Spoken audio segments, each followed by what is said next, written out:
चलो जी,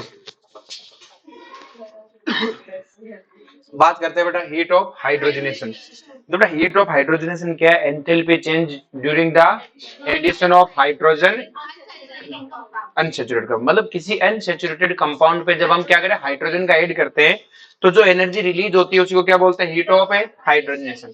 जैसे मेरे पास है सी डबल बॉन्ड CH2, अगर बेटा मैंने इस पे एक हाइड्रोजन ऐड किया, क्या ऐड किया बेटा? एक, तो क्या बनेगा बेटा? CH3। इस प्रोसेस में जो एनर्जी रिलीज हुई उसी को क्या बोलते हैं? Heat of hydrogenation. कि सर एनर्जी रिलीज क्यों हुई? क्योंकि हमने बेटा वीक बॉन्ड तोड़ा। क्या तोड़ा बेटा? Weak bond.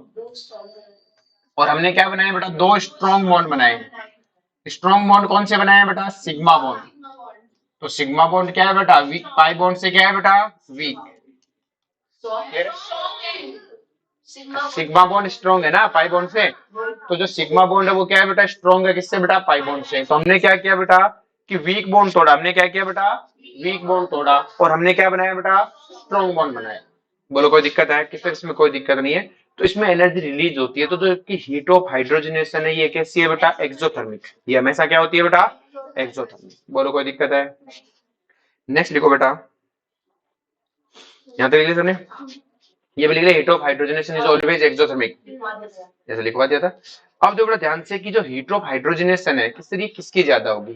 तो देखो हीट ऑफ हाइड्रोजनेशन है ये डिपेंड करती है बेटा नंबर ऑफ पाई बॉन्ड पे। जिसके पाई बॉन्ड ज्यादा उसकी हीट ऑफ हाइड्रोजनेशन है ज्यादा। तो देखो बेटा, तो आप क्या लिखोगे? Heat of hydrogenation is proportional to number of pi bond. Number of pi bond, ये पहला कंडीशन है। दूसरी है बेटा, जो हीट ऑफ हाइड्रोजनेशन है वो इनवर्सली प्रोपोर्शनल है stability. When pi bond is same, when pi bond is same, ये हमने ऑर्गेनिक में भी पढ़ा था। जब हमने पाई बॉन्ड सेम होंगे तभी उसके क्या होगी बेटा? इनवर्सली प्रोपोर्शनल होगी। बोलो कोई दिक्कत है? तो अगर मैं तुम्हें कहूं कि आपके पास है बेटा CH2 double bond CH2, clear है?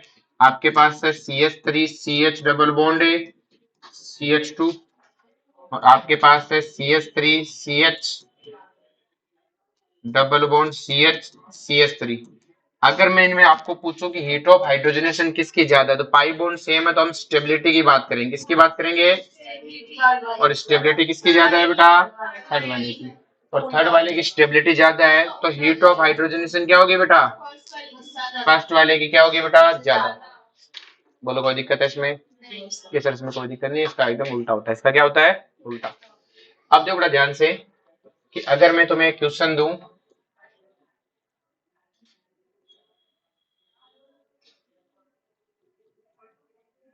चलो उधर लिखते हैं, इसको लिख लिया गया जैसे जैसे मैंने तुम्हें एक क्वेश्चन दिया बेटा,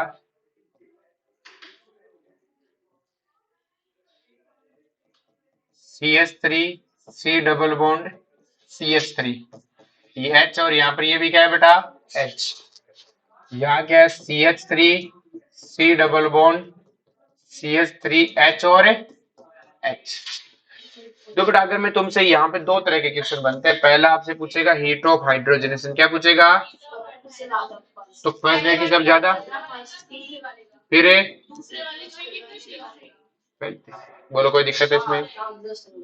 बोलो कोई दिक्कत है? ज्यादा पाई बॉन्ड ज्यादा heat of hydrogenation, pi bond ज्यादा हीट ऑफ हाइड्रोजनेशन है ज्यादा। उसके बाद में दूसरे वाला अनस्टेबल है, तीसरे वाला स्टेबल है। इन दोनों में तो स्टेबल अनस्टेबल से, और इसमें क्या है बेटा? पाई बॉन्ड है। बोलो कोई दिक्कत है? हाँ। अब जो बेटा हमारे पास एक वर्ड आता है रेजोनेंस एनर्जी, क्या आता है बेटा? एनर्जी। रेजोनेंस एनर्जी क्या होती है? Energy release during the resonance. Clear है? साफ सी बात है, रेजोनेंस में जो एनर्जी क्या हो जाती है बेटा? रिलीज हो जाती है, उसी को हम क्या बोलते हैं बेटा? अब जो बड़ा ध्यान से कि अगर मैं तुम्हें कहूं कि अपने पास ये वाली सिचुएशन है, एक मिनट रुकना बेटा। चलो जी, अपने पास अगर बात करें तो अगर इसमें अपन हाइड्रोजन डालें, क्या डाले बेटा?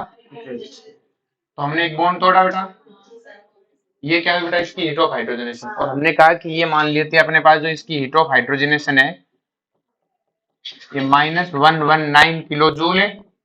पर मोल। क्लियर है?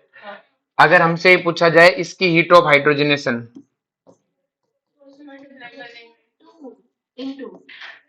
तो किससे मल्टीप्लाई कर देंगे हीट ऑफ हाइड्रोजनेशन को? 2 ऐसा लिख देते हैं ना सीधा सीधा। बोलो कोई दिक्कत है? लेकिन जब हम 3 बॉन्ड को लाएंगे, कितने को लाएंगे? तो जब इसको हम करेंगे तो यहां से ये बन तो जाएगा, ये 2 हो गया और ये 3, तो यहाँ हीट ऑफ हाइड्रोजनेशन क्या होगा बेटा? 3 टाइम ऑफ -119। अब बेटा ये तो हमें समझ में आ गया कि 3 बॉन्ड टूटे, लेकिन बेटा सिंपल सी कहा, पहले रेजोनेंस में थे, किसमें थे? अब जब ये इस सिचुएशन में आएंगे तभी तो हाइड्रोजन जोड़ पाओगे, इस सिचुएशन में लाओगे तभी तो क्या कर पाओगे, आप तोड़ पाओगे।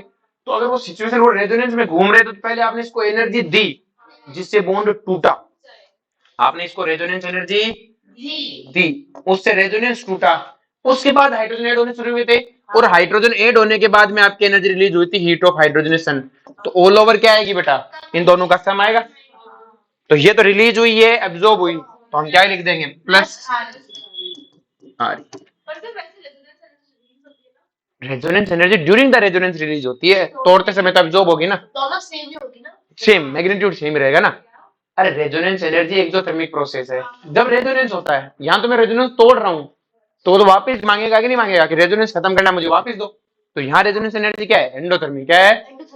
वरना रेजोनेंस एनर्जी हमेशा क्या है? एक्सोथर्मिक है। इसमें कोई दिक्कत है नहीं, ऑर्गेनिक पढ़ रखा है हमने, ये चीज समझ में आई बेटा सबको? बोलो कोई दिक्कत है इसमें? अब नेक्स्ट देखो ध्यान से, इसको उतार लिया, उतारो से उतारो, फटाफट उतारो, अब पहले से उतार।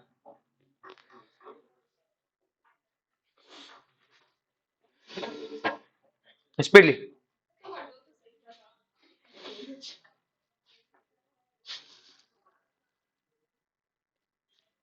आज वो तेरी प्रेरणा नहीं है क्या?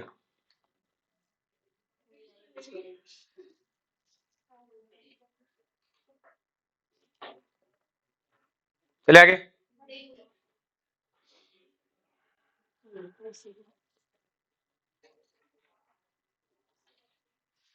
देख लिया? अब जो बड़ा ध्यान से इसी क्वेश्चन में अगर अपन वापस आते हैं, और ये तो बड़ा हीट ऑफ हाइड्रोजनेशन है, अगर मुझसे यही क्वेश्चन फिर से पूछ ले इसी का सेकंड पार्ट कि हीट ऑफ हाइड्रोजनेशन पर मोल बताओ, पर मोल ऑफ H2, पर मोल ऑफ H2, इसने 2 मोल लिए, इससे ज्यादा है, इन दोनों ने एक एक लिया था, तो एक डबल बॉन्ड पे तो बड़ा मैंने कहा -x रिलीज होती है, तो मैंने कहा इसकी -x, इसकी -y, ज्यादा डिफरेंस नहीं होगा, माइनस का भी डिफरेंस होता है, स्टेबिलिटी ज्यादा डिफरेंस नहीं करता, डिफर नहीं करता। इसका कितना होगा कि सर इसका -2x, कितना होगा? इसका -x, इसका -x, -2x plus resonance energy, बोलो होगी कि नहीं होगी? होगी। 2 मोल हाइड्रोजन पे, आज सुन तो ले पहले पूरी बात, कितने पे? 2 मोल पे -2x प्लस रेजोनेंस है, लेकिन ये तो 2 मोल पे, कितने पे? 1 मोल पे कितनी होगी? तो 2 से डिवाइड कर दो, और 10 से 2 से डिवाइड करोगे क्या आएगा? -x plus resonance energy. तो इनके देखो -x है, और इसकी क्या -x से कुछ कम आएगा कि नहीं आएगा? डाटा आएगा। तो बेटा जब पर मोल पे क्या हो जाएगा बेटा? 2 3 आई बात में, ये पर मोल का खेल है, किसका खेल है बेटा? पर मोल का। बेटा एक है, इसको इस डबल बॉन्ड के लिए भी, इस डबल बॉन्ड के लिए 2 मोल हाइड्रोजन चाहिए कि नहीं चाहिए? 2 बार डबल बॉन्ड किए तो 2 बार 2 चाहिए ना, आई बात में?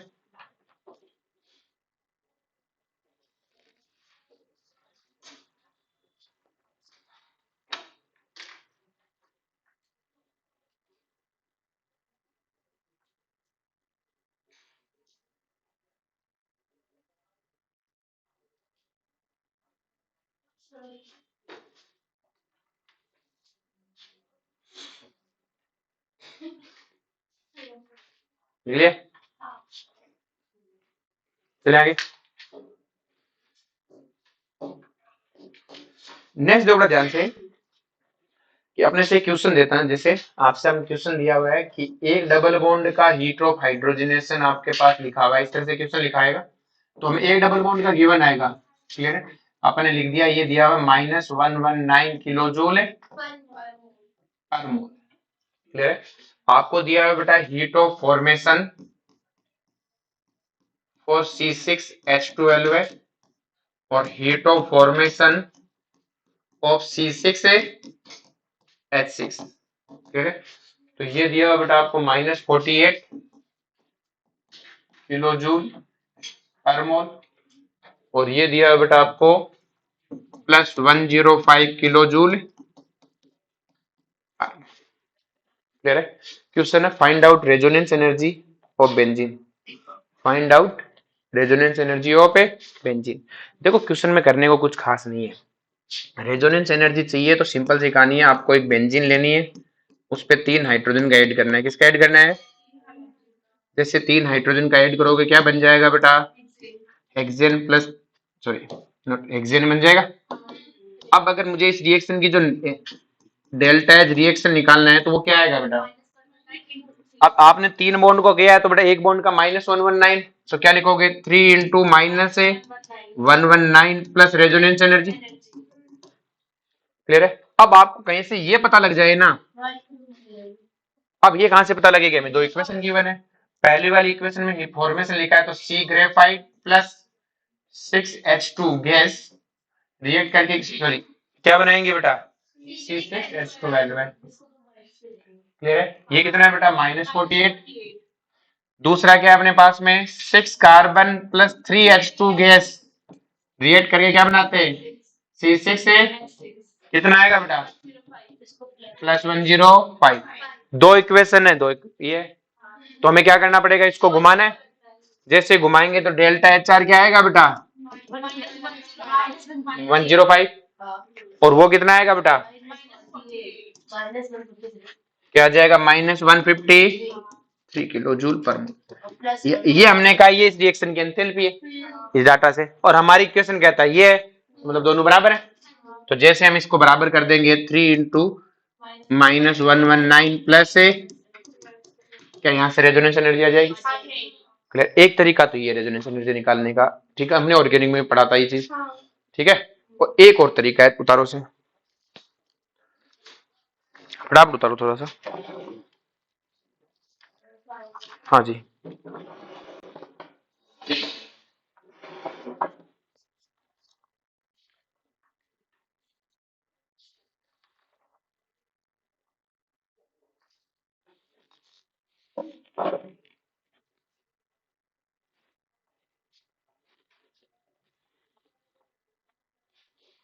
देख लिया।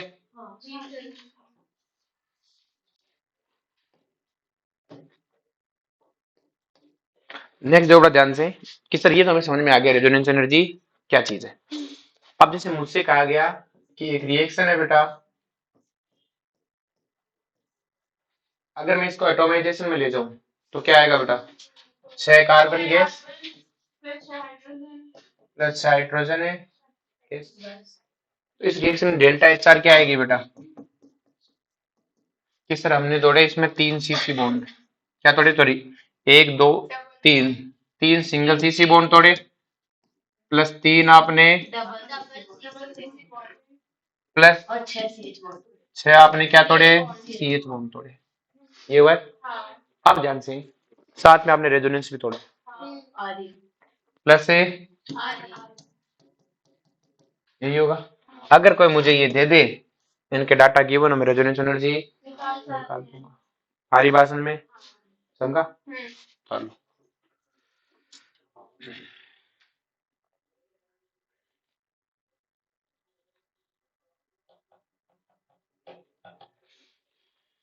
इसी तरह बता, देखो आपको याद है CO2 में मैंने बताया था रेजोनेंस होता है, जब पाई बॉन्ड रेजोनेंस नहीं कर रहा होता तो लॉन पे रेजोनेंस करता है।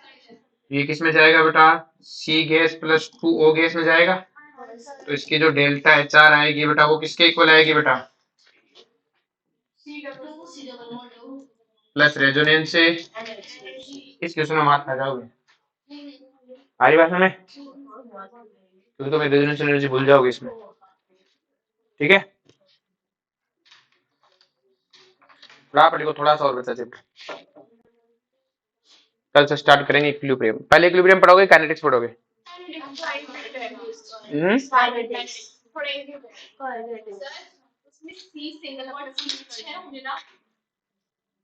क्या है? अरे सी डबल बॉन्ड का मतलब हो गया, इसमें पाई बॉन्ड थोड़ी लिखा है मैंने। हाँ डबल बॉन्ड लिखा है मैंने, पाई बॉन्ड थोड़ी लिखा है। क्लियर? सी डबल बॉन्ड, सी मतलब सिग्मा और पाई दोनों आगे ना। काइनेटिक्स में बहुत टाइम लग जाएगा। कौन सा? इतना काइनेटिक्स सबको आता है, इक्विलिब्रियम वाला जितना। आएंगे इक्विलिब्रियम इसके बाद में से। इतना सबको आता है, मुझे पता है, इतना काइनेटिक्स सबको आती है। Rate of reaction equal to, सबको पता क्या होता है। चले आगे तो लिखो बेटा, heat of solution, heat of a solution. अब देखो बेटा यहाँ चार डेफिनेशन है ना, चारों को ध्यान से समझना। जो हीट ऑफ सॉल्यूशन, एक है हीट ऑफ अपने पास इंटीग्रल हीट ऑफ सॉल्यूशन, और एक है dilution, heat of A dilution, एक है हीट ऑफ हाइड्रेशन। चार टर्मिनोलॉजी है, ठीक है। चारों को समझते हैं, चारों क्लियर हो जाएगी। तो हीट ऑफ सॉल्यूशन क्या है कि किसी के एक मोल को, किसी के एक मोल को एक्सेस ऑफ सॉल्वेंट में डिसोल्व किया। एक्सेस का मतलब कोई लिमिट नहीं होती, एक्सेस का मतलब होता है वो ज्यादा ही होना चाहिए। क्या होना चाहिए? ज्यादा। मतलब जितना वो है उसको जितनी जरूरत है उससे ज्यादा, उससे ज्यादा, वो एक्सेस कहलाता है। अब एक्सेस की कोई लिमिट नहीं होती, ये एक्सेस है कि वो एक्सेस है। तो एक्सेस में घोला तो क्या बोलते हैं उसे? Heat of a solution. तो लिखो enthalpy change, enthalpy change when one mole of solute dissolve in, when one mole of solute dissolve in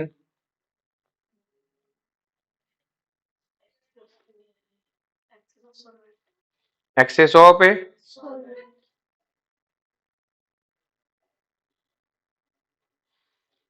निकलिए, उसे क्या बोलते हैं बेटा अपन? Heat of solution. बोलो कोई दिक्कत है? अब जैसे अपने पास लिखा हुआ है KCl एक्वस, KCl है सॉलिड। अब जो एक मोल होना चाहिए, क्या होना चाहिए? एक मोल। इसको हमने एक्वस में घोला, तो KCl एक्वस का मतलब उसको एक्सेस पानी में घोला। किसमें घोला बेटा? तो ये क्या कहलाएगी? Heat of a solution for KCl, heat of a solution for KCl। अब नेक्स्ट देखो बेटा ध्यान से कि अपने पास ये तो क्या होगी बेटा? Heat of solution for a KCl। Next मैंने बेटा अपने पास में मैंने क्या किया? CuSO4 सॉलिड था, उसको एक्वस में घोला, तो उसे क्या बोलते हैं बेटा? CuSO4 aqueous. उसे क्या बोलेंगे? Heat of solution for CuSO4। और अगर मैंने CuSO4 डॉट 5H2O को घोला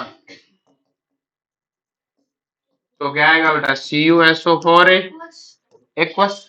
इसे बोलेंगे heat of solution for 5H2। इसे बोलते हैं डिहाइड्रेटेड फॉर्म। क्या बोलते हैं? दोनों की एनर्जी अलग अलग है, मतलब इतनी अलग है कि एक एक्सोथर्मिक एक एंडोथर्मिक है, एक एक्सोथर्मिक है, एक उससे कोई पंगा नहीं, क्योंकि ये पहले से थोड़ा सा पानी में घुल चुका है, थोड़ा सा पानी में पहले, तो पानी आने से इसकी एनर्जी सारी रिलीज हो चुकी है। क्लियर है? तो अलग अलग सिचुएशन है, दोनों में अलग अलग सिचुएशन है। ऐसे इसमें पहले से थोड़ा पानी का इन्वॉल्वमेंट आ गया, अब पानी पहले आके जो कुछ काम रिएक्शन करना था वो कर चुका है। अब जो हीट ऑफ सॉल्यूशन है ना बेटा, ये एक्सोथर्मिक और एंडोथर्मिक दोनों हो सकती है। तो लिखो हीट ऑफ सॉल्यूशन में भी एक्सोथर्मिक और एंडोथर्मिक, हीट ऑफ सॉल्यूशन में भी एक्सोथर्मिक और endothermic.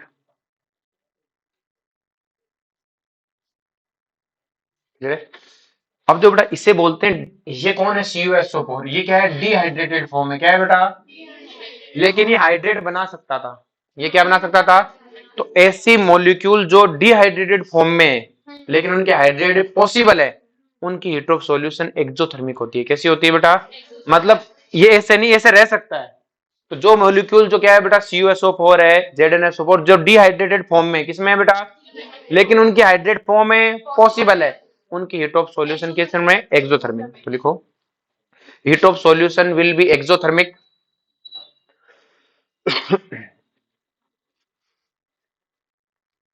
heat of solution will be exothermic for those type of, for those type of anhydrous form, those type of anhydrous form which can form, which can form its hydrated form, which can form its hydrated form।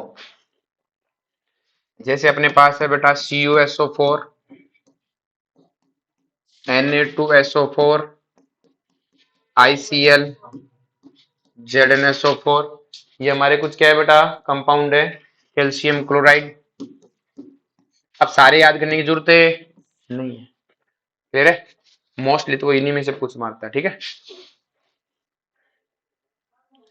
अब बेटा ये क्या है बेटा, anhydrous form है। कौन सी form है? अब इन ये तो चलो फिर भी क्या है सर, इनमें दिक्कत हो सकती है, लेकिन इनकी जो हाइड्रस फॉर्म होती है वो सारी एंडोथर्मिक है। जैसे CuSO4.5H2O, Na2SO4.10H2O, ICl.2H2O, ये सारी क्या है? हम पानी ले रहे हैं सारे सर, ऐसे सोना तो सारे हो सकते हैं, लेकिन अपने सिलेबस में पानी चला रखा है। क्या चला रखा है? ये याद कुछ नहीं करने, ये तुम्हें कुछ भी याद करने की जरूरत है, वो ऐसा लिख के देगा CuSO4.5H2O, तो आपको क्या चाहते हैं? हाइड्रस फॉर्म है, एनहाइड्रस एंडो एक्सो है, हाइड्रस से एंडो है। तो ये तो बहुत आसानी से समझ में आ जाएगा क्वेश्चन में देखते ही। तो लिखो heat of solution will be endothermic, heat of solution will be endothermic for hydrous form या hydrated form, sorry, for hydrated form of solid। बड़ा सॉलिड ही होना चाहिए, पानी नहीं होना चाहिए। क्या नहीं होना चाहिए? पानी। ये सॉलिड ही है, बस पानी इनकी मॉइस्चर, इनमें क्या है बेटा? मॉइस्चर।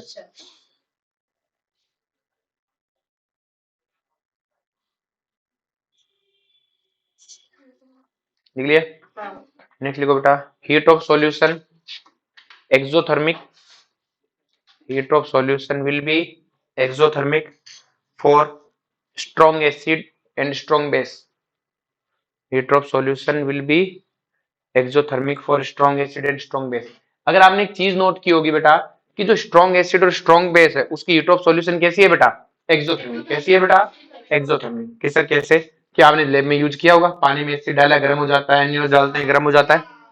तो कोई भी स्ट्रॉन्ग एसिड है, मैंने कहा HCl को पानी में डाला एक्सोथर्मिक, HCl को पानी में डाला एक्सोथर्मिक, H2SO4 को पानी में डाला एक्सोथर्मिक। बोलो कोई दिक्कत है इसमें?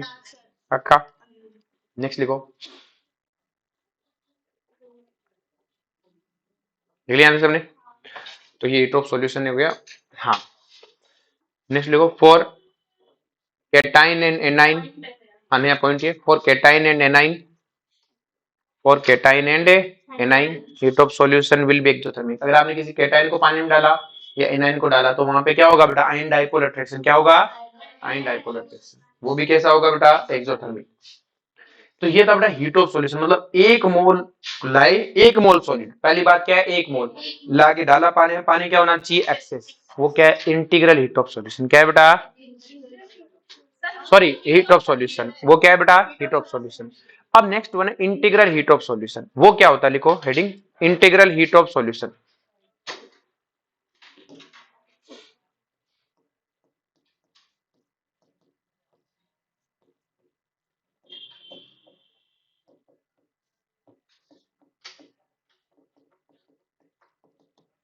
इंटीग्रल हीट ऑफ है। अब तो इंटीग्रल हीट ऑफ सॉल्यूशन क्या होता है ध्यान समझना, कि आप गिन गिन के क्या करो बेटा? पानी में डालो। आपने कहा नहीं 10 ml पानी में घोला, 20 ml पानी में घोला, 30 ml पानी में घोला, मतलब पानी को आप काउंट कर रहे हो। क्या कर रहे हो बेटा? काउंट कर रहे हो। मानो कि मैं मिठाई लाया, मानो, चलो मैं नहीं लाया, सौरव सर लाए, पालीवाल सर लाए, उन पे मानते हो? ठीक है, वो लाए मिठाई। वो क्या लाए बेटा? मिठाई लाए। और वो मिठाई लाए और उन्होंने क्या किया बेटा? सिंपल सी कहानी है कि एक डब्बा, 5-10 डब्बे लाए कि खा लो छोड़ो। तो वो है हीट ऑफ सॉल्यूशन। वो क्या है? Heat of solution. उन्होंने, लेकिन ऐसा नहीं, उन्होंने अगले दिन गिन गिन के दिए कि सॉरी एक तेरे को दिए, तेरे को दो दिए, तेरे को दो दिए, तेरे को एक दिया, तेरे को दो। ये क्या है? इंटीग्रल। गिन गिन के बात हो रही है। क्या हो रही है बेटा? क्लियर है? तो इतना ही डिफरेंस है इंटीग्रल। अब अगर मान लो कि भाई गिन गिन के तेरे को 100 दे दिए, तो वो एक तरह का हीट ऑफ सॉल्यूशन ही हो गया। फिर वो एक्सेस हो जाएगा अपने आप ही। मतलब आप इंटीग्रल हीट को बढ़ाते बढ़ाते क्या कन्वर्ट कर सकते हो, हीट ऑफ सॉल्यूशन। तो अगर मेरे पास एक KCl था सॉलिड, 1 मोल होना चाहिए, उसको मैंने 10 ml या 10H2, 10H2 मतलब ml लेवल कुछ नहीं, 10H2 लिख दिया, मतलब गिना हुआ है मोलिक्यूल पानी के 10H2O में, तो उसे क्या बोलेंगे, KCl 10H2। ये हाइड्रेटेड नहीं है बेटा, हाइड्रेट को लिखते हैं .H2, क्या लिखते हैं 10H2, मतलब 10H2 में मिला हुआ है। इसी तरह से मैंने लिखा KCl सॉलिड प्लस 100H2O, तो क्या हो गया बेटा 100H2। ये क्या हो गया बेटा गिन गिन के, ये क्या हो गया बेटा गिन गिन के, तो गिन गिन के बोलोगे तो इसे क्या बोलेंगे। अब मुझे बता हीट ऑफ सॉल्यूशन कितनी हो सकती है, एक एक्सेस में डाला, एक्सेस में डाले, एक्सेस का मतलब 100, अगर 200 ml एक्सेस है तो 500 भी एक्सेस है, 700 भी एक्सेस, सब में क्या है ना सेम। लेकिन इंटीग्रल हीट तो 1 ml पे अलग, 2 पे अलग, 3 पे अलग, 4 पे अलग, तो क्या बहुत सारी इंटीग्रल हीट ऑफ सॉल्यूशन हो सकती है, सर बहुत सारी हो सकती है, हर पानी पे अलग अलग होगी, गिन गिन के करोगे तो लिखो बेटा enthalpy change, enthalpy change when 1 mole of solute, enthalpy change when 1 mole of a solute dissolve in, enthalpy change when 1 mole of a solute dissolve in any given amount of solvent, any given amount of a solvent known as integral heat of solution, known as integral heat of a solution। बोलो कोई दिक्कत इसमें, next लिखो heat of dilution,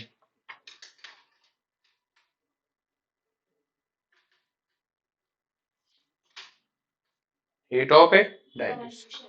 अब जो heat of dilution क्या है, ध्यान समझो कि अपन ने क्या किया, आपके पहले से कोई घुला हुआ है, पहले से कोई उसी में पानी डाल रहे हैं, तो देखो उसमें क्या था, 1 मोल सॉलिड को एक्सेस में डाला, 1 मोल सॉलिड को गिन गिन के डाला, क्लियर है, सॉलिड था, अब की बार पहले पानी में घुला हुआ है, उसमें पानी और डाल रहे हो, तो वो क्या हो गया डाइल्यूशन, क्या हो गया बेटा डाइल्यूशन। तो लिखो enthalpy change during the dilution of,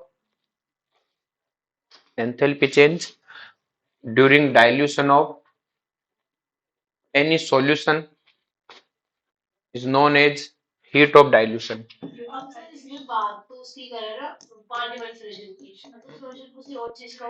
तो बड़ा पानी दे कोई और चीज होगा उसकी और वैल्यू आएगी, ठीक है, हम पानी में चला रहे हैं, क्या चला रहे हैं, क्यों अपने पानी सॉल्वेंट दे रहे हैं, सब हो सकता है सॉल्वेंट। हाँ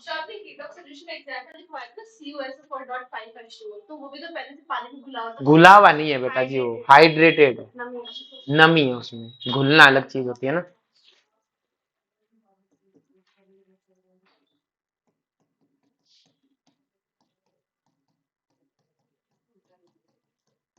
जैसे ये लिखा अपन ने, तो आपने क्या किया, पहले से घुला हुआ था, उसमें पानी डाल के और घोल दिया, ये क्या हीट ऑफ डाइल्यूशन। अगर मैं कहूं ये x है ये y है, तो बताओ यहाँ हीट ऑफ डाइल्यूशन कितना आएगा, उल्टा कर दो पहले वाली को, कैसे एल चाहिए उल्टा करो, y माइनस है तुमका उतार लो से,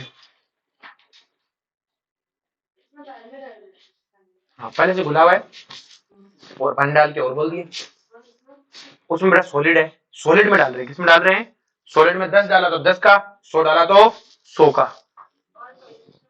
सॉल्यूशन एक्सेस ना, पानी डाल सॉलिड ही है लेकिन एक्सेस पानी क्या है बेटा एक्सेस में, यहाँ गिन गिन के डाल रहे पानी, 10 भी हो सकता है, 20 15 40 कितने भी हो सकते हैं, गिन गिन के, उसमें एक्सेस में पानी में डाल रहे हैं, किसमें डाल रहे हैं एक्सेस में, दाल उसमें भी 1 मोल रहे हैं, दाल इसमें भी 1 मोल रहे हैं, इसमें क्या है बेटा इस तरह, इसमें तो पहले से घुला हुआ है, मतलब सॉल्यूशन को में पानी डाल रहे हैं, किसमें डाल रहे हैं घुले हुए में पानी डाल रहे हैं, बोलो कोई दिक्कत है। नेक्स्ट देखो बेटा, लिख लिया ये, नेक्स्ट लिखो बेटा heat of hydration, hydration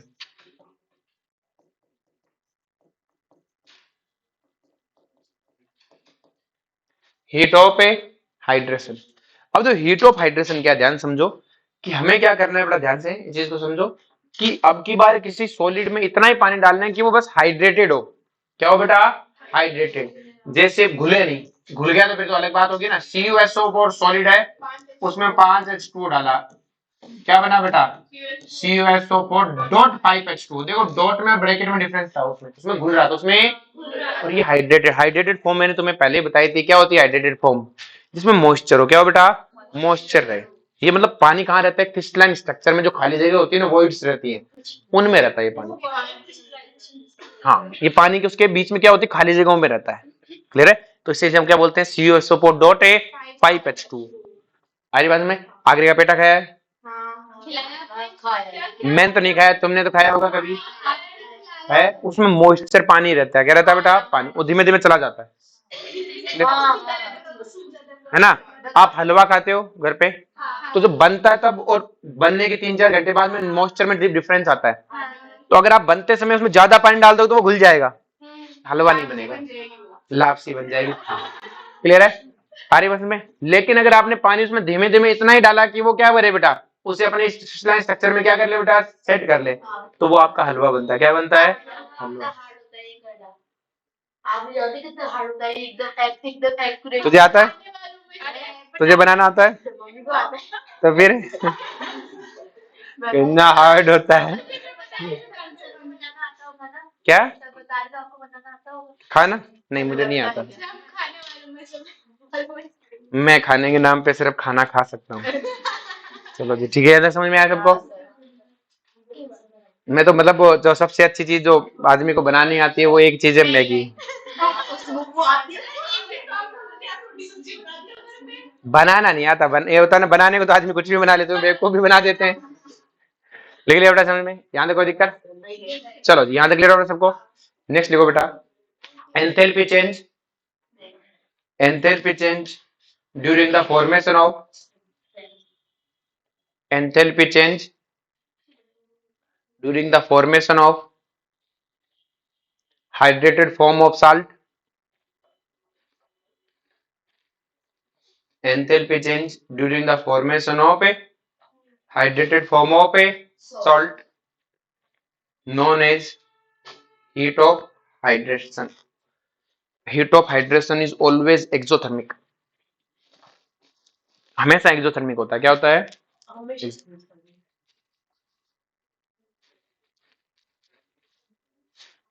question लिखो, heat of solution, heat of solution for CuSO4 and CuSO4 dot 5H2O is 15.3 and 17.7 kilojoule per mole. Find out heat of hydration. Find out a heat of a hydration.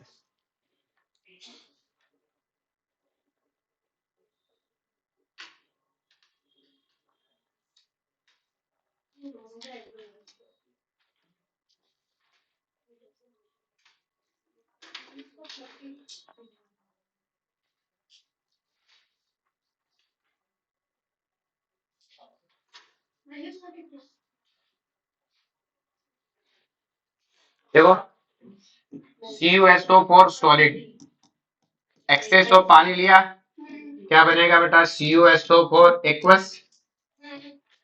फिर हमने क्या लिया बेटा CuSO4 dot 5H2O लिया, इसको भी पानी में घोला, क्या बना बेटा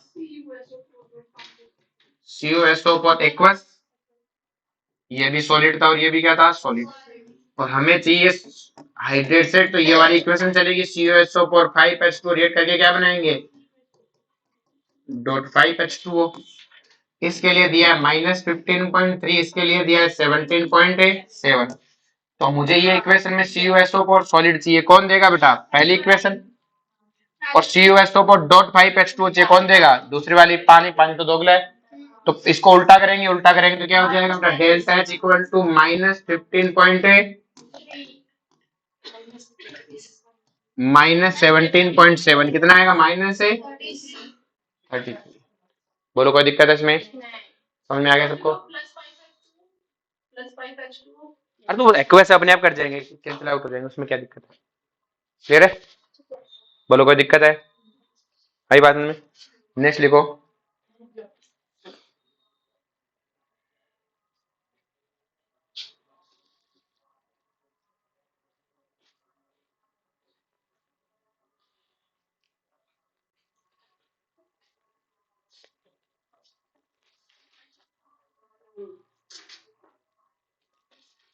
चले नेक्स्ट लिखो बेटा अपने पास में बॉम्ब कैलोरीमीटर।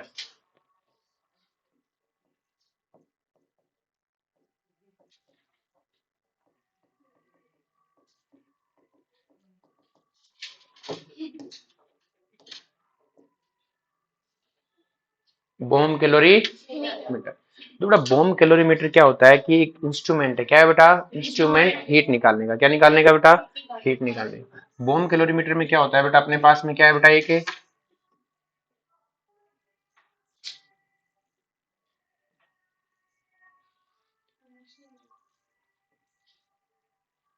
ये क्या होता है? एडियाबेटिक कंटेनर है। कैसा कंटेनर है बेटा? एक एडियाबेटिक कंटेनर है बेटा।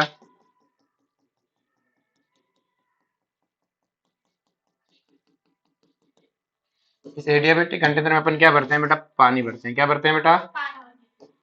पानी।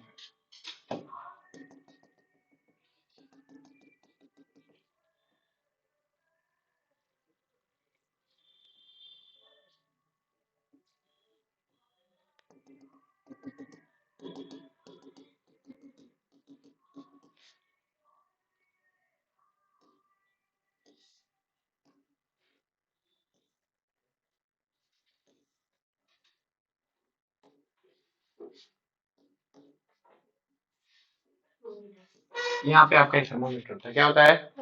थर्मोमीटर का काम है टेम्परेचर नापना। क्या काम है? टेम्परेचर। हम क्या करते हैं कोई भी रिएक्शन होती है ना तो इसमें करवाते हैं। ये जो मटकी सी दिख रही है ना, क्लियर है? और ये एडियाबेटिक वॉल्स कैसी हैं बेटा? Adiabatic wall.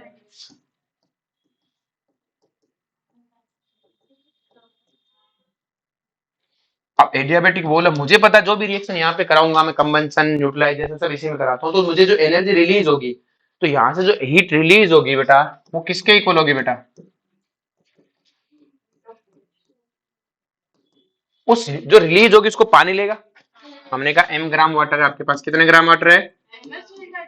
M gram water. तो उसे कौन एब्जॉर्ब करेगा? Heat absorb by water. Heat absorb by water. पानी लेगा प्लस हीट कंटेनर भी एब्जॉर्ब करेगा। बाहर तो नहीं जाने देगा, खुद तो एब्जॉर्ब करेगा।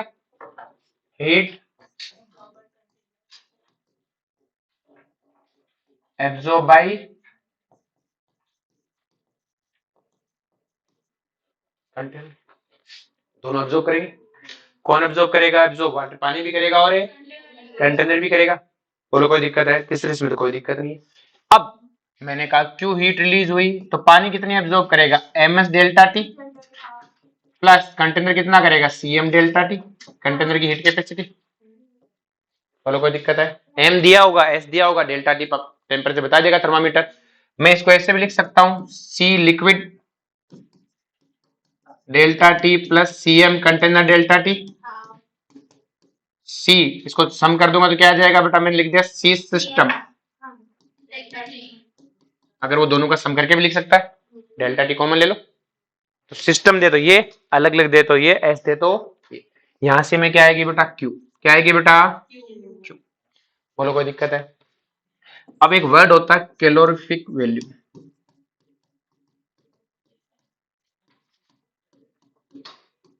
हीट ऑफ कंबंशन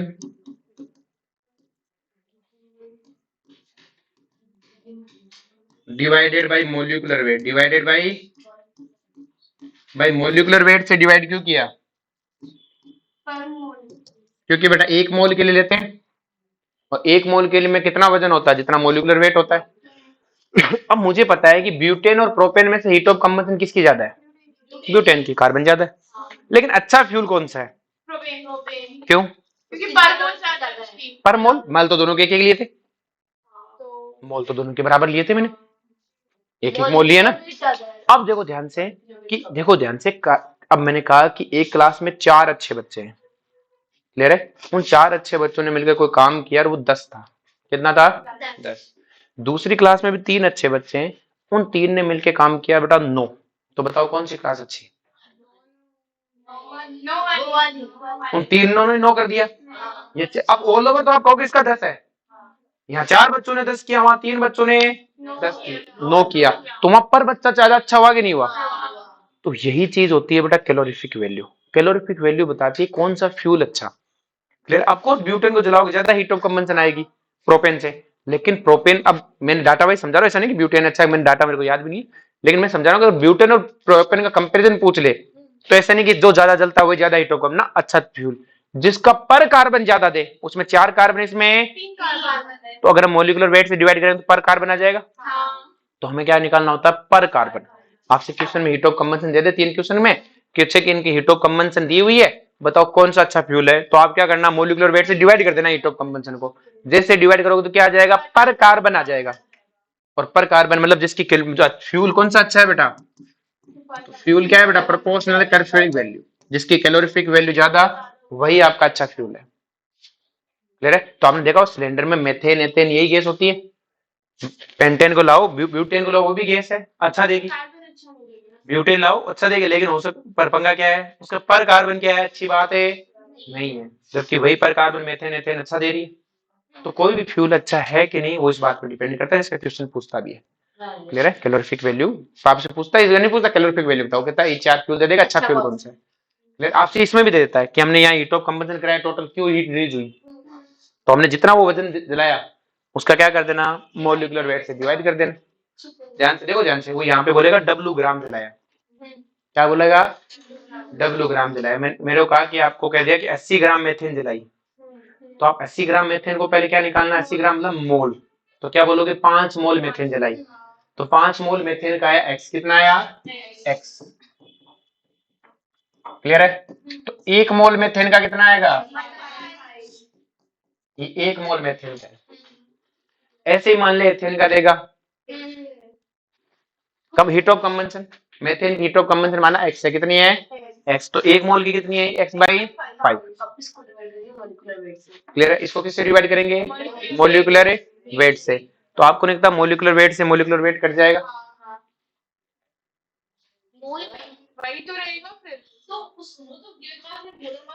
एक मिनट देखो ध्यान से, 5 मोल एक्स आया, 1 मोल के लिए कितनी आएगी? X by 5। अपन इसको एक काम करते हैं, डिवाइड नहीं करके इसी में रखने देते। देखो ध्यान से, 80 ग्राम के लिए मैं अगले पेज में ले लेता हूँ, 80 ग्राम मेथेन के लिए आई एक्स, कितनी आई बेटा? 80/16 के लिए कितनी आई बेटा? एक्स। बोलो कोई दिक्कत है? नेक्स्ट वन है कि तो मुझे बताओ बेटा, 1 मिनट, 1 मोल के लिए कितनी आएगी?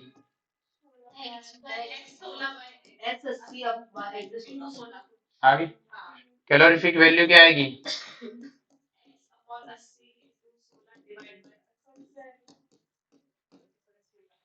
X by 80। कौन सा मोल निकाले ना मेथेन के? मैंने कहा 80 ग्राम मेथेन था, क्या था? 80 ग्राम में मेथेन था। उस 80 ग्राम मेथेन को जलाने पर एक्स रिलीज हुई, कितनी रिलीज हुई? एक्स रिलीज हुई। क्लियर है? तो 80 ग्राम मतलब इतने मोल को जलाने पे एक्स, तो 1 मोल को जलाने पे एक्स अपॉन 80 इंटू 16। तो कैलोरीफिक वैल्यू क्या होती है बेटा? पर मोल कितनी रिलीज हुई डिवाइडेड बाई मोलिकुलर वेट, तो क्या है बेटा? तो मुझे अगर वेट दिया हो डायरेक्ट तो कुछ करने की जरूरत नहीं है। अगर मुझे क्या 80 ग्राम मेथेन जलाई, 100 ग्राम मेथेन जलाई, इतनी हीट आई, सीधा क्या करो, वेट का डिवाइड मारो। किसका डिवाइड मारो? वेट का। सीधा मेरे पास क्या आएगा? कैलोरीफिक। अब तीसरा एग्जाम में मैं भूल जाऊं तो मुझे कैलोरीफिक वैल्यू याद है, तो आपको तो पता ही, आप अपने कैलोरीफिक वैल्यू पे कंफर्म रहो। क्या करना है? 80 ग्राम का दे तो कहो 5 मोल के लिए एक्स, तो 1 मोल के लिए, क्योंकि हीट ऑफ कंबंशन चाहिए, क्या चाहिए? हीट ऑफ, और वो 1 मोल के लिए होती है, तो 1 मोल के लिए निकाल लो, फिर मोलिकुलर वेट से डिवाइड कर दो, टोटल 1 मिनट लगेगी। क्योंकि चीजें अभी याद रहती है, एग्जाम में याद है, तो अपने कैलोरीफिक वैल्यू पे रहो। किस पे रहो? Calorific value heat of combustion upon molecular weight. Heat of combustion 1 मोल की होती है, कितने की होती है? 100 मोल की नहीं होती है। तो अगर वो कहते 200 ग्राम मेथेन था, तो पहले उसके मोल निकालो, मोल निकाले पर मोल निकालो, पर मोल निकाल के मोलिकुलर वेट से डिवाइड कर दो। कुछ सब हाँ कट जाएगा, पर अभी तो याद है, कट जाएगा। एग्जाम में याद नहीं आया तो ऐसे एक दो बार करेगी तो तेरे दिमाग में हमेशा सेट हो जाएगा, कट जाता है। खुद से कर लेना, खुद से कर लो, कट जाता है। तुम्हारे दिमाग में सेट हो जाना चाहिए ना, कई बार सेट नहीं होता, दिक्कत हो जाती है बेटा। आगे बात समझ में? चलो समझ में आ गया। चलो चिंता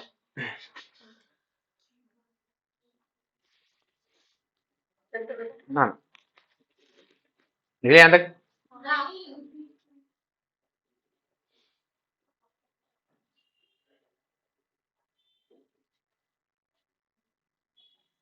नेक्स्ट लिखो बेटा। कर क्या रही थी तू, बातें करने के बाद?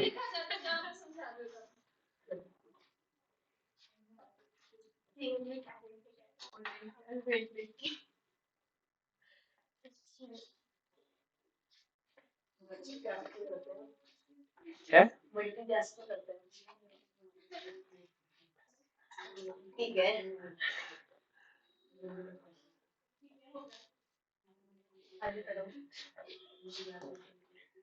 इसी का एक काम ठीक है, बुरा नहीं मानती ना,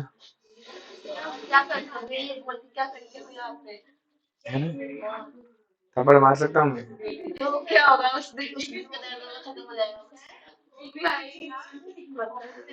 कितनी पॉजिटिविटी है। सर काम करना। नेक्स्ट लिखो बेटा। क्या बोल रही है? चलो जी नेक्स्ट लिखो बेटा। नेक्स्ट हेडिंग लगाओ बेटा। क्या बोलते हैं, हीट ऑफ सॉल्यूशन हो गया। हाँ नेक्स्ट लिखो बेटा, हीट ऑफ फ्यूजन। बस तेरी मौत तक। Heat of fusion, heat of fusion, heading लगाओ बेटा, हीट ऑफ फ्यूजन। अब जो हीट ऑफ फ्यूजन क्या है कि किसी के एक मोल को सॉलिड से लिक्विड में ले जाने के लिए जो रिक्वायर्ड हीट होती है उसे क्या बोलते हैं, हीट ऑफ फ्यूजन। तो लिखो energy required, energy required to convert एक मोल सॉलिड, लिख लेना, to convert one mole solid into into liquid. तो बेटा सॉलिड को लिक्विड में ले जाने तो एनर्जी कैसी होती है बेटा, एंडोथर्मिक। तो अगर मैं उल्टा कर दूं तो ये याद रखना बेटा ना, कहीं जगह कहीं पर ऐसे लिखा जाए कि H2O लिक्विड से सॉलिड लिखा जाए तो आपको ये याद रखना, इधर से इधर आना एंडो है तो इधर से इधर जाना उल्टा हो जाता है। नेक्स्ट लिखो बेटा, latent heat of fusion. Latent, latent heat of fusion. चुप रहे। लेटेंट हीट ऑफ फ्यूजन लिख लिया। नेक्स्ट लिखो बेटा, क्या लिखोगे लेटेंट हीट में, क्या होती है लेटेंट हीट? क्या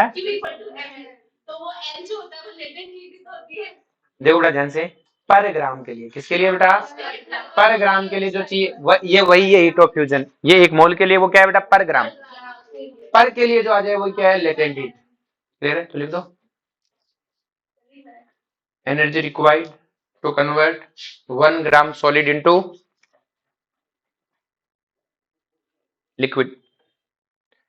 तो अगर मैं इसको डेल्टा एच फ्यूजन बोलता हूं तो ये क्या हो गया बेटा, पर ग्राम। अब हमें पता है डेल्टन फ्यूजन फ्यूजन तो एक मोल के लिए डिफाइन थी, तो इसके लिए क्या आएगा, मोलिकुलर मास क्या आएगा, क्योंकि बेटा इसका वेट क्या होता है बेटा,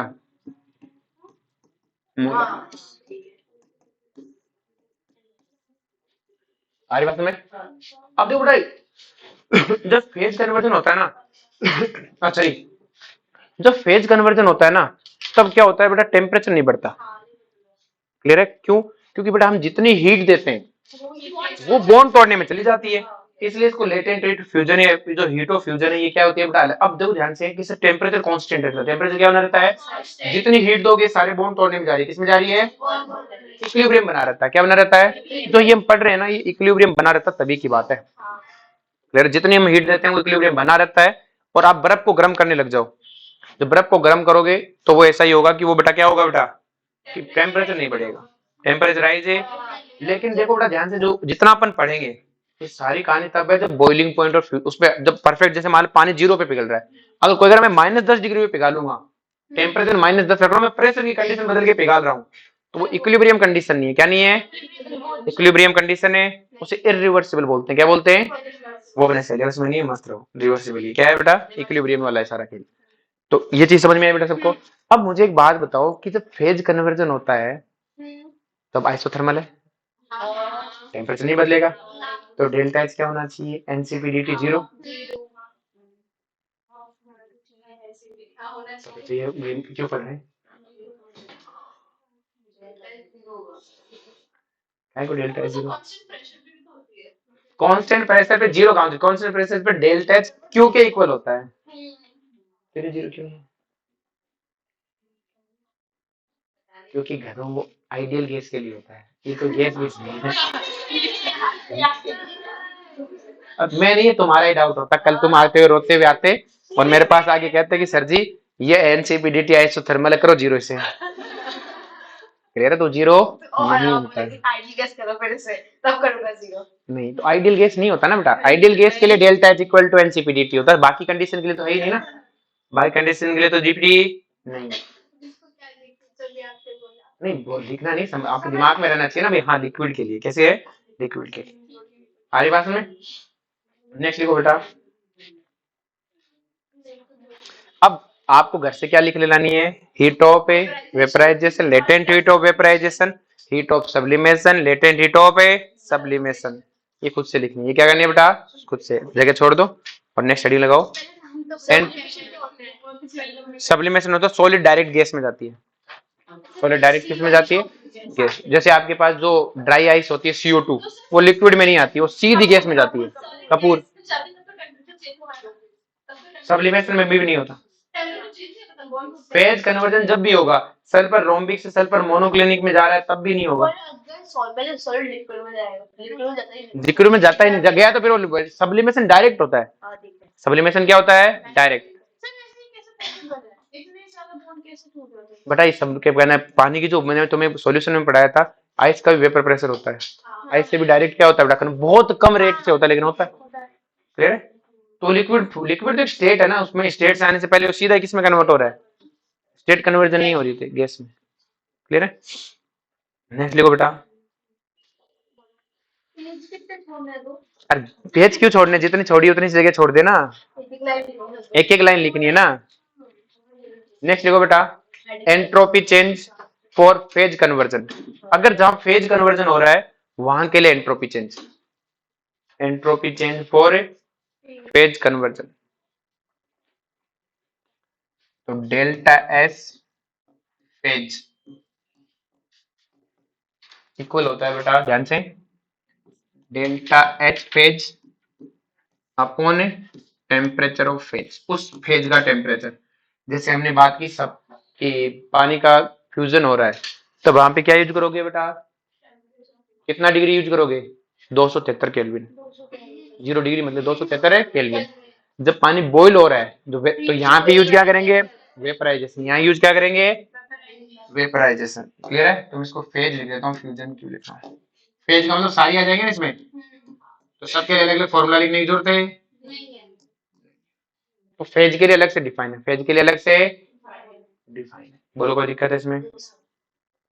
आगे बात समझ में? नेक्स्ट देखो ध्यान से,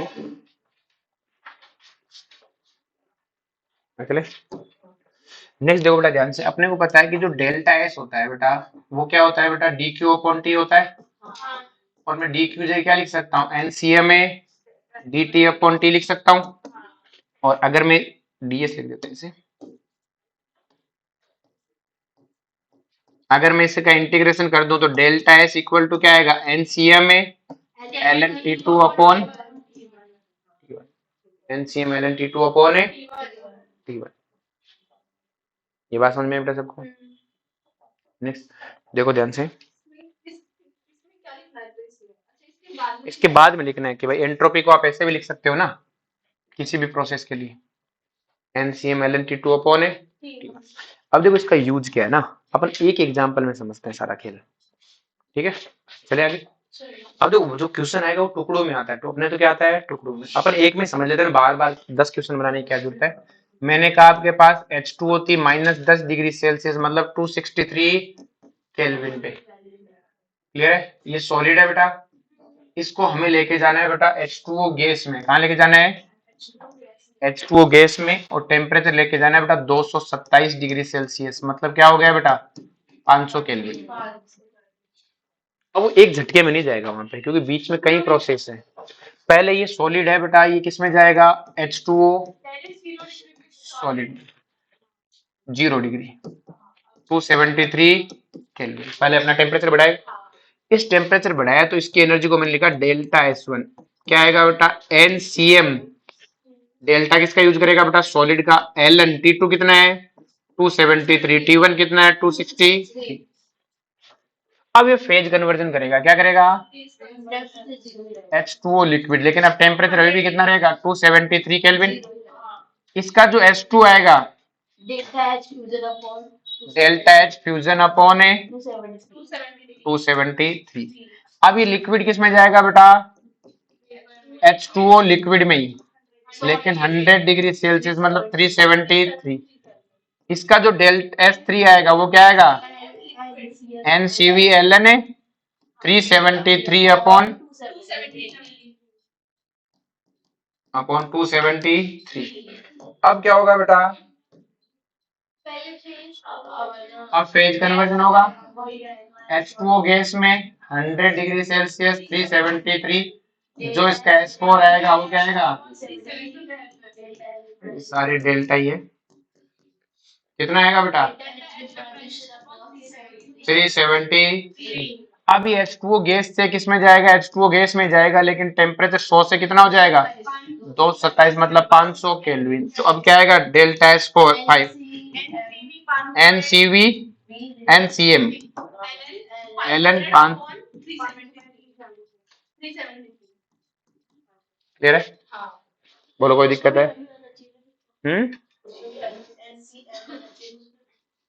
सॉरी, NCM लिक्विड, NCM है लिक्विड।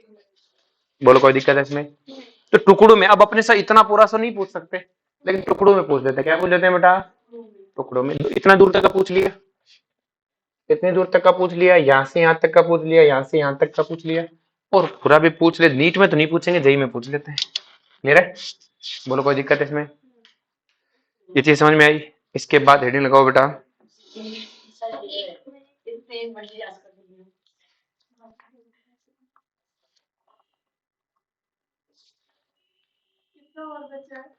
बस थोड़ा सा।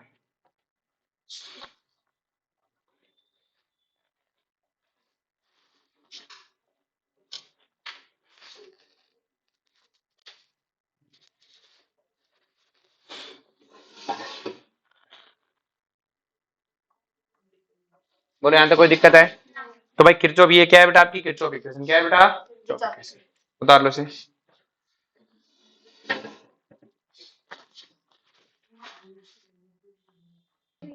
Third law of thermodynamics.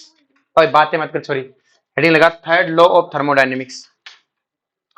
Third law of thermodynamics, third law of thermodynamics. जो थर्मोडायनेमिक्स का तीसरा लॉ, थर्ड लॉ क्या कहता है कि बेटा कि अगर आप कोई परफेक्ट क्रिस्टलाइन स्ट्रक्चर है तो उसकी 0 केल्विन पे एंट्रोपी 0 होती है। पहली बात, वो परफेक्ट क्रिस्टलाइन होना चाहिए, तब उसकी 0 केल्विन पे क्या है बेटा? 0। अगर मान लो वो परफेक्ट क्रिस्टलाइन नहीं है, तो क्या 0 केल्विन पे एंट्रोपी 0 होगी? नहीं। अगर वो कहूं कि वो क्रिस्टलाइन है लेकिन टेम्परेचर 0 नहीं, तब भी एंट्रोपी 0 होगी क्या? नहीं। दो बातें हैं, तो लिखो कि उसमें कोई रेंडमनेस नहीं, अरेंज्ड है। लिखो, according to third law of thermodynamics, according to third law of thermodynamics, if the temperature of perfectly crystalline, according to third law of thermodynamics, if the temperature of perfect crystalline solid, perfect crystalline solid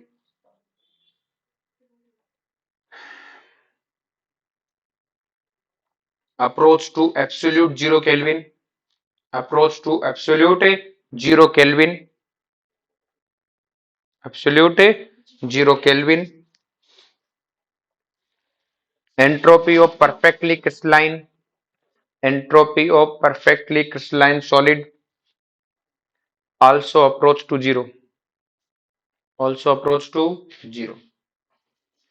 अब बेटा हम जितना भी निकालते हैं entropy का हम क्या निकालते हैं, चेंज निकालते हैं, क्या निकालते हैं, चेंज। तो हमें पता है ds इक्वल टू क्या होता है बेटा, डी क्यू अपन टी, ds निकालते डी क्यू अपन टी, T1 से T2, S1 से S2। अगर मैं 0 केल्विन रख दूं तो S1 तो 0 हो जाएगा, T1 कितना है 0, T2 dq अपॉन टी, ये क्या आएगा बेटा S2 आएगा, S2 माइनस 0, S2 माइनस है 0, तो आपके पास S2 आएगा, और S2 आएगा तो ये तो 0 से इसको तो सोल्व कर ही देंगे जो भी आएगा, तो क्या आपके पास S2 आया परफेक्ट। अब तक हम चेंज निकाल रहे थे, क्या निकाल रहे थे, चेंज।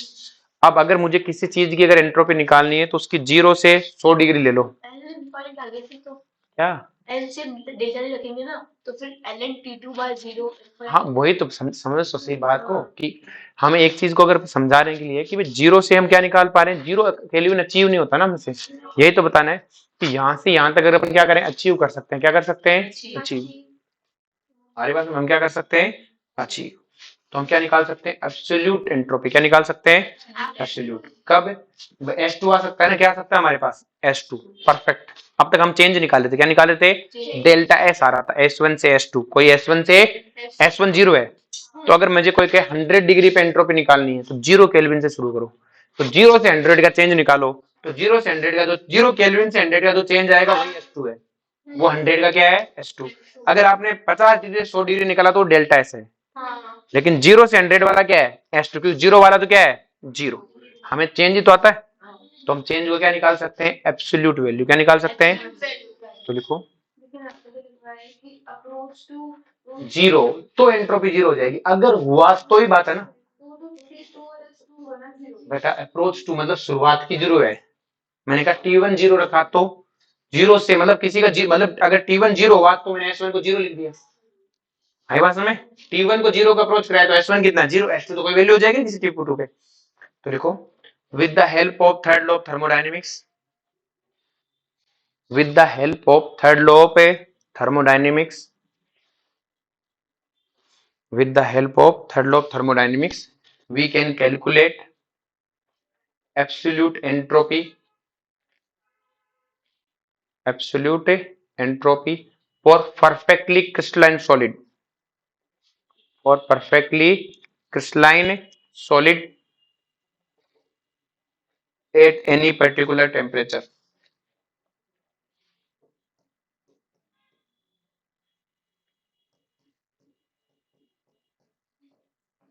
ये बेटा कभी भी परफेक्टली क्रिस्टलाइन नहीं बनाते, इनका कभी परफेक्टली क्रिस्टलाइन है तो इनकी 0 केल्विन पे एंट्रोपी 0, क्योंकि बेटा 0 केल्विन पे क्रिस्टलाइन स्ट्रक्चर की क्या बनती है बेटा, एंट्रोपी क्या होती है 0, इनकी क्रिस्टलाइन स्ट्रक्चर होती ही नहीं है, तो लोही तो है ना, अगर ऐसा हुआ तो 0 होगी, ऐसा हुआ तो 0 होगी। तो हम देख रहे हैं, हमने देखा जितना जो 0 के पास जाते जा रहे हैं उतना स्ट्रक्चर क्या आती जा रही थी, एंट्रोपी का 0 आती जा रही थी, अरेंजमेंट बढ़ता गया, तो हमने कहा अगर कभी हम 0 अचीव करेंगे तब एंट्रोपी भी क्या रखेंगे, 0 रखेंगे। हमारी पास में तो लिखो ऐसे इन चारों को लिखना, CONO Cl2 N2O do not have perfectly crystalline structure, do not have perfectly crystalline structure, so their entropy at 0 Kelvin not equal to 0। अब कई बार क्वेश्चन में क्या आता है कि क्या ये थर्ड लॉ ऑफ थर्मोडायनेमिक्स का एक्सेप्शन है, क्या एक्सेप्शन नहीं है भाई, एक्सेप्शन किस बात की, अगर ये क्रिस्टलाइन होते और फिर 0 केल्विन पे 0 नहीं तो बात होती ना, तब इसे हम एक्सेप्शन बोलते, तो ये एक्सेप्शन है नहीं, नॉर्मल से लो है कहानी खत्म, कि भाई ये तो हलते ही नहीं है ना, क्रिस्टलाइन ही नहीं है तुम, अगर तुम होते और फिर भी 0 पे नहीं होते तो एक्सेप्शन बोलता, मैंने कहा तुम तो क्रिस्टलाइन हो ही नहीं। अब मतलब ये तो तीन चार वो है जो अपने को पूछते रहते हैं जनरली एग्जाम में, ऐसा रहता है कि क्रिस्टलाइन सॉलिड का जीरो होगा, कि हाँ क्रिस्टलाइन सॉलिड का जीरो केल्विन पे जीरो होगा, एमोरफस का नहीं होगा। चैप्टर खत्म।